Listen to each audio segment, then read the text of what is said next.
Welcome in Online Education Academy. This is Headmaster, Headmistress, Lecturer Education, PPSC Tests, FPSC Test Preparation Forum. For latest videos, subscribe this YouTube channel and press the bell notification button. अस्सलाम वालेकुम।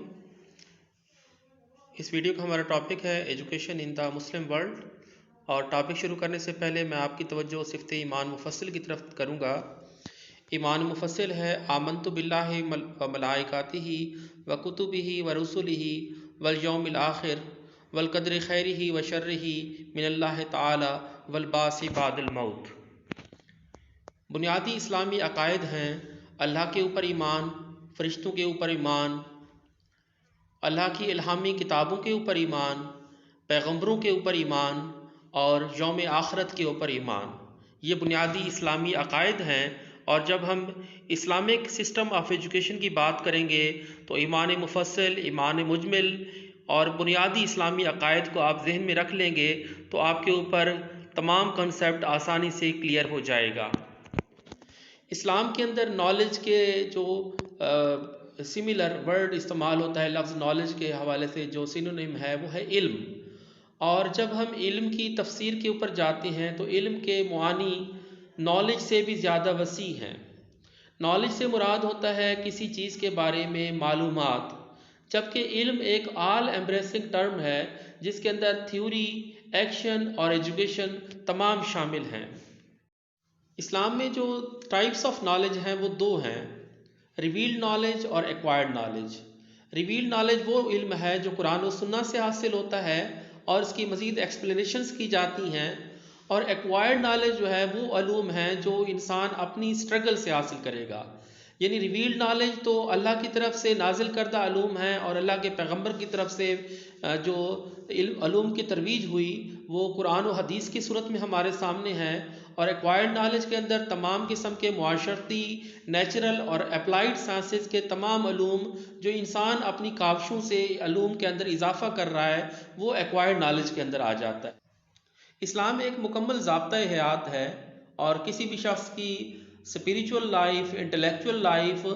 Personal life, family life, social life, उसकी मुआशरती ज़िंदगी, economical life, उसकी सियासी ज़िंदगी और even उसकी outside his country जो इंटरनेशनल लाइफ है, उस तमाम का इस्लाम जो है वो अहाता करता है। पैगम्बर मोहम्मद ख़ातमुन नबीय्यीन सल्लल्लाहु अलैहि वसल्लम के दौर की हम बात करेंगे तो उस दौरान जो एम्स ऑफ एजुकेशन डिफ़ाइन किए गए थे वो तवक्कुल इल्लाह था, यानी अल्लाह ताला की मोहब्बत और अल्लाह ताला की रज़ा को जानना, इस्लामी अक़दार को जानना और अपनी ज़ात को पहचानना and understanding of self and the universe, और वो तमाम अलूम हासिल करना जो इंसान की ज़िंदगी को बेहतर कर सकें। ये तमाम एम्स ऑफ एजुकेशन है, यानी अल्लाह की रज़ा को जानना, इस्लामी अक़दार, अपनी ज़ात का शऊर हासिल करना और अपनी ज़िंदगी को बेहतर बनाने के लिए जो तमाम अलूम हैं वो एम्स ऑफ एजुकेशन के अंदर शामिल हैं। जब हम इस्लामिक कंसेप्ट ऑफ एजुकेशन की बात करते हैं तो हमें तकदीर और तदबीर को समझना भी ज़रूरी हो जाता है। इसे अफ़आल हैं इंसान के जिनके लिए उसको ज़िम्मेदार ठहराया जाता है और इंसान उसके लिए जवाबदेह होता है। वो इंटेंशनल एक्शंस हैं, वो उसके इरादी अफ़आल हैं। Man is answerable to these activities and we can name them right and wrong. और कुछ ऐसे अफ़आल हैं जो तकदीर के अंदर आ जाते हैं, उनको अनइंटेंशनल एक्शन कहते हैं। जैसे इंसान का इस दुनिया में आना है या इस दुनिया से उसका जाना है,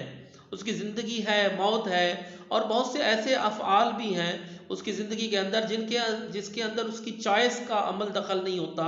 उसके अफ़आल उसके कंट्रोल में नहीं होते। चूँकि वो उसके कंट्रोल में नहीं होते इसलिए वो उसका जवाबदेह भी नहीं होता और उनको राइट और रॉन्ग नहीं कहा जा सकता। जब हम इस्लामी ज़ाब्ते हयात की बात करते हैं तो इस्लामिक मॉरल वैल्यूज़ को भी जानना हमारे लिए ज़रूरी हो जाता है। इस्लामिक बेसिक मॉरल वैल्यूज़ कुछ यहाँ पे एनलिस्ट की गई हैं, उनको आप सुन लें कि चैस्टिटी है इंसान को कि ज़ात की जो है वो पाकीज़गी। दूसरा है ऑनेस्टी, दयानतदारी, कीपिंग प्रोमिसेस, वादा पूरा करना, पोलाइटनेस, शाइस्तगी, فارگیونیس معاف کر دینا،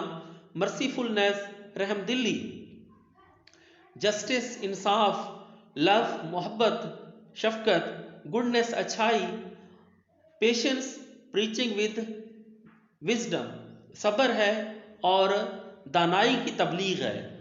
سیکریفائس ہے، ماڈریشن ہے اینڈ مورالٹیز ہیں اخلاقیات۔ یہ کچھ بیسک اسلامک ویلیوز ہیں، مورل ویلیوز ہیں جس کو ایک شخص کو ذہن میں رکھنا چاہیے ہر وقت۔ نبی پاک صلی اللہ علیہ وسلم نے جب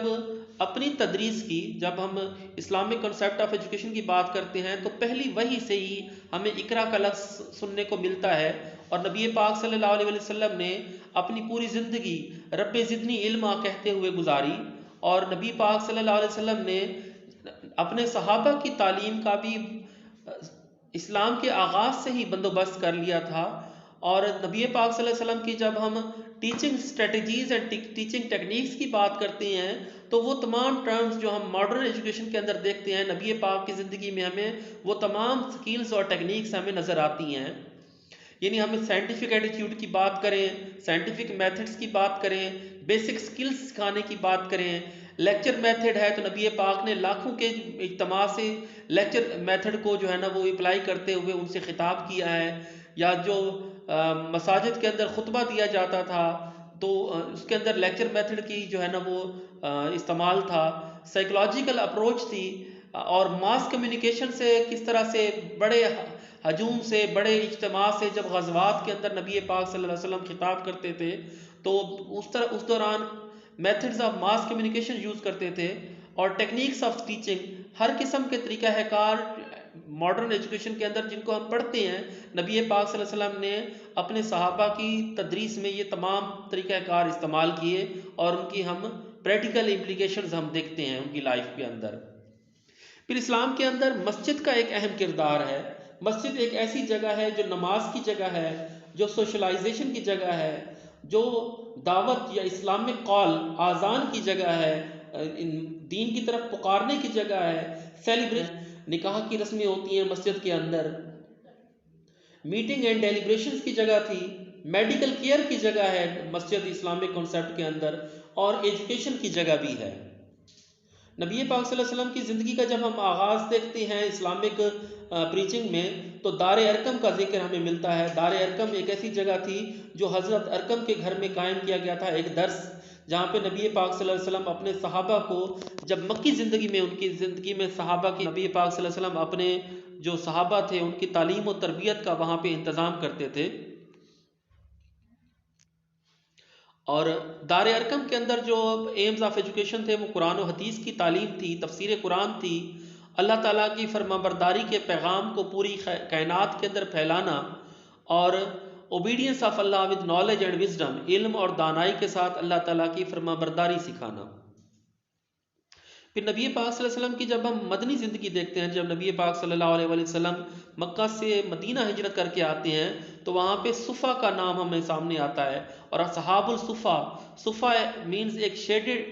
شیڈڈ ایریا تھا، ایک سایہ دار جگہ تھی، ایک چھپر تھا